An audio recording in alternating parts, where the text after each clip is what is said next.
It's time to investigate some reasons why the figure called Jesus, the historical figure of Jesus, probably didn't actually exist. And just a pre-note, Protestants who consider the KJV the one inerrant true word of God are perhaps the most confused of all, because they're using a translation that, yes, was done by English Protestants. That's all well and good. The only problem is it uses books that were canonized in the first place by the Catholic Church in Rome thousands of years before, well, centuries before, over 1,000 years before. So these people don't know what they're talking about. And something people have to understand, the dating of the Bible, by all reliable estimates, even by the more conservative members, the folks who are religious to begin with and have an axe to grind, even they will admit that the earliest writings about Jesus that we find in the New Testament come from 20 or 30 years after he died. The most reliable dates point to about 40 years after he died, supposedly the date of his death. Around 33 to 35 AD, most of the New Testament works that mention Jesus date to no earlier than the late 60s AD, possibly the 70s or 80s. More liberal scholars put it at the hundreds AD, and we have no reliable evidence that they date before that.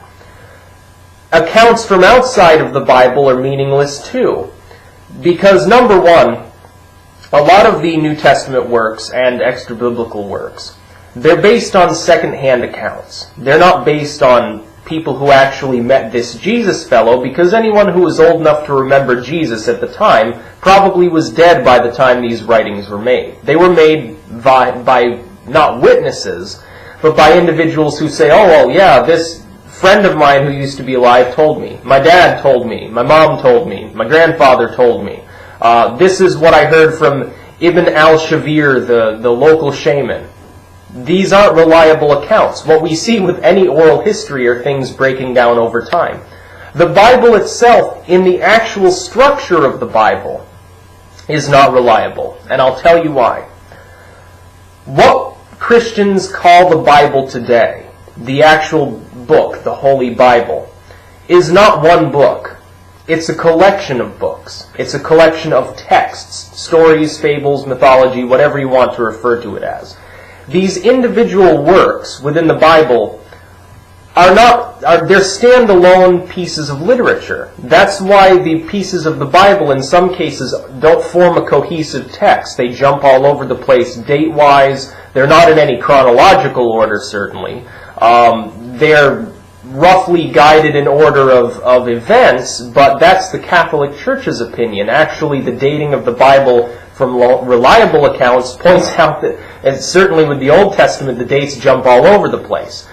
Genesis wasn't the first book that was written in the Old Testament, though every Christian seems to believe that this is the case because it's the creation myth. They don't seem to understand. The early Christian community was not one homogeneous group. It was much like today. It wasn't just, I'm a Christian. It was, I'm a Gnostic Christian. I'm an Arian Christian. I'm a Catholic Christian. There were dozens of different groups among these early tribal Christian people. Some of them, got along well with the Roman Empire. Some of them were seen as heretical by the Catholic Church, again, proving that the Protestants don't know what they're talking about. But the Catholic Church itself simply took the text that it liked, that dogmatically appealed to them. Because you've got to understand, the Roman political system was intertwined with religion. The religion was a part of the state in Rome. There was veneration of the emperors and so forth. Constantine did nothing to change this fact. Christianity became a part of the legal system of Rome. Catholicism. The books that they canonized were simply the books that they agreed with. And the Protestants simply took those same books, minus a couple of them, and slapped them together with a new translation. It's still the Catholic Bible. It's just it's not written in Latin, and it removes a couple of the texts that that Luther didn't like or Calvin didn't like. This is your Protestant Bible. The original Christian community, though, saw each of these texts variously as valid. What one Christian group thought was valid was not what another Christian group thought valid. And this system went on for centuries before the Catholics compiled the Bible that they use. And then, of course, you have now hundreds of versions of the Bible. Which do you determine is true? Which translation is right? You can go back to the earliest Hebrew, and there's the other problem with the historicity of Jesus and the sourcing of the Bible. The other problem being the mistranslations involved. For instance, you can look at Sumerian and look at the demoness Lilitu, or however you would pronounce it in Sumerian. I certainly wouldn't know. And then you can look at the Jewish myth of Lilith, which worked its way into Christianity even though it's not in the canonized Bible.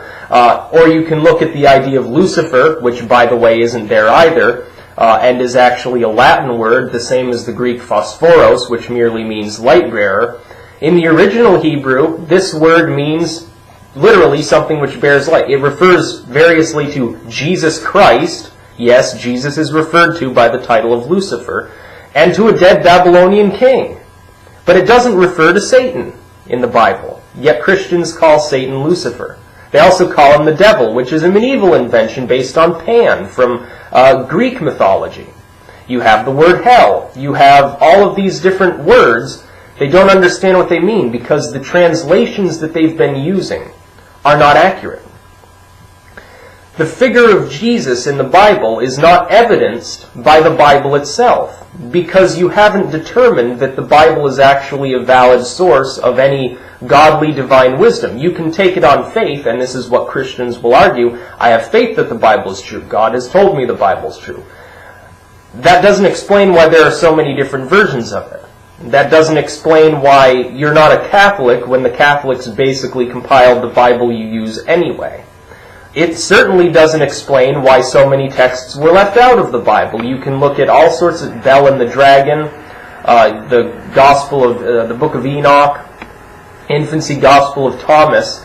All of these Gospels and books were considered by early Christians to be just as valid as the books that were canonized in the Bible. There was even an alternative to Revelation. There was literally, you look at the book of Nicodemus, it talks about hell not being eternal, being a place of sleep. Everyone goes there, whether they're good or bad, and then Jesus comes back, wakes them up, and they all go to heaven.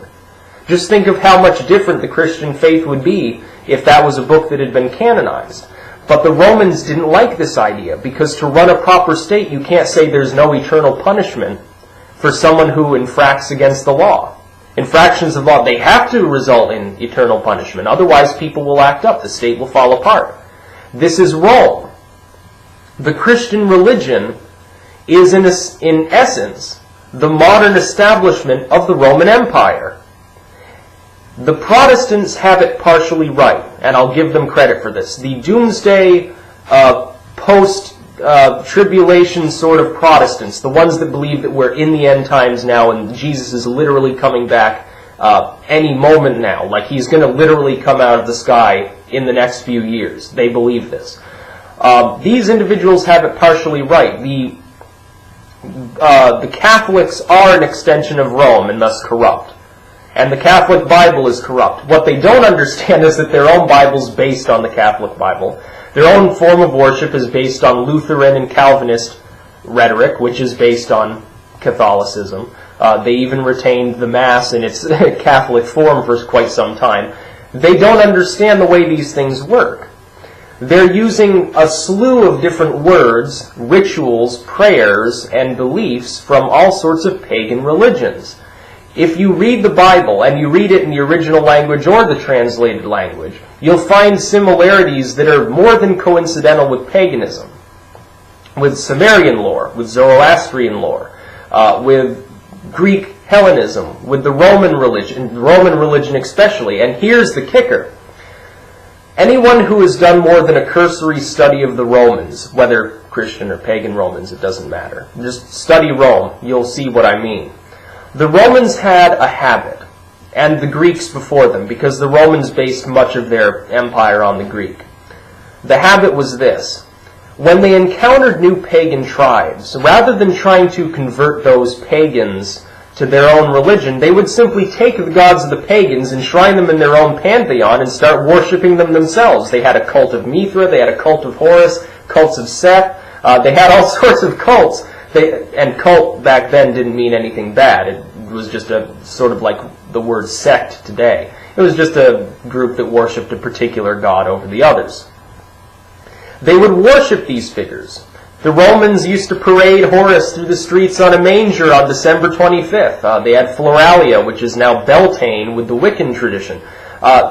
Their religion essentially borrowed from every culture it encountered, from all parts, including Judaism.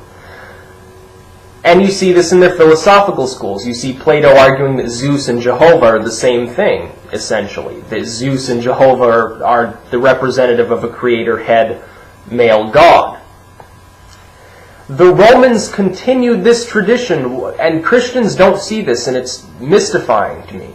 They don't see that the Romans continued this tradition of dragging outside elements into their religion long after Christianity, because they had the same philosophical schools, they had the same political leaning, they had the same political motive in their religion. Why wouldn't they keep doing what they had been doing successfully for centuries?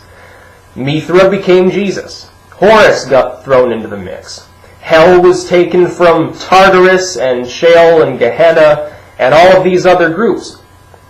They did this to control the population because the Romans realized something fairly early on. The Romans were always fairly open-minded about other cultures. This is one of the reasons they succeeded where others failed. They didn't try to wipe out those damn heathens over on the other side of the river. They would simply take their god and say, oh, well, we're going to worship that god too. Look how wonderful we are. The pagans would be like, oh, well, look, they just put our god in their pantheon. They can't be that bad. And then they enslave them, but that's the point. And you find them, they had such a vast pantheon to begin with, they could usually find some slight similarity between one of their figures and some heathen figure, and they would just say they're the same thing. You know, Sol Invictus is the new Roman sun god. Oh, it's sort of like your god, blah, blah, blah. And they would do this. They kept doing this when they adopted Christianity. Jesus is a pagan figure. Jesus never existed.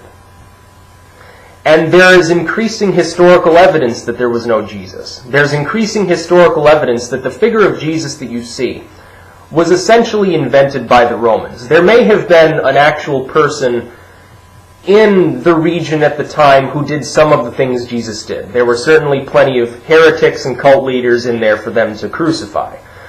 But we don't know anything about this person because there are no contemporary reports of their life.